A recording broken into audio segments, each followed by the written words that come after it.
Caps for sale. Once there was a peddler who sold caps, but he was not like an ordinary peddler carrying his wares on his back. He carried them on top of his head. First he had his own checked cap, then a bunch of gray caps, then a bunch of brown caps, then a bunch of blue caps, and on the very top, a bunch of red caps. He walked up and down the streets, holding himself very straight so as not to upset his caps. As he went along, he called, "Caps, caps for sale, 50 cents a cap." One morning, he couldn't sell any caps. He walked up the street and he walked down the street calling, "Caps, caps for sale, 50 cents a cap." But nobody wanted any caps that morning. Nobody wanted even a red cap. He began to feel very hungry, but he had no money for lunch. "I think I'll go for a walk in the country," said he, and he walked out of town, slowly, slowly, so as not to upset his caps. He walked for a long time until he came to a great big tree.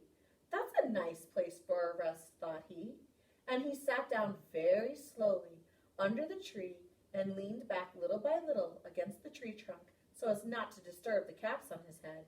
Then he put up his hand to feel if they were straight.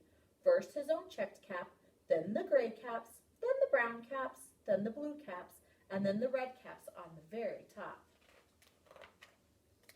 They were all there, so he went to sleep. He slept for a long time.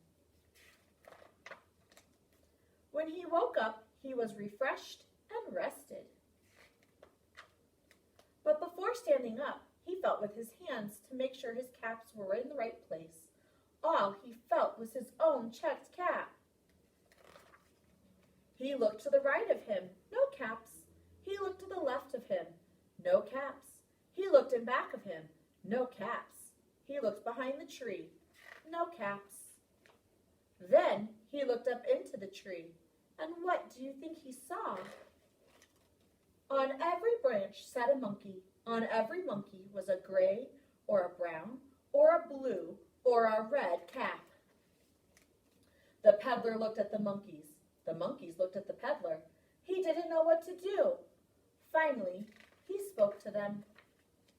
"You monkeys, you," he said, shaking a finger at them. "You give me back my caps." But the monkeys only shook their fingers back at him and said, "Tss, tss, tss."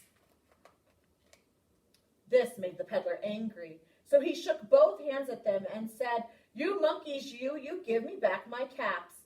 But the monkeys only shook their hands back at him and said, "Tss, tss, tss." Now he felt quite angry. He stamped his foot and said, "You monkeys, you better give me back my caps." But the monkeys only stamped their feet back at him and said, "Tss, tss, tss."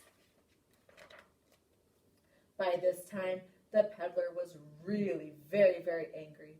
He stamped both his feet and shouted, "You monkeys, you must give me back my caps." But the monkeys only stamped both their feet back at him and said, "Tss, tss, tss." At last, he became so angry, he pulled off his own cap, threw it on the ground, and began to walk away. But then, each monkey pulled off his cap.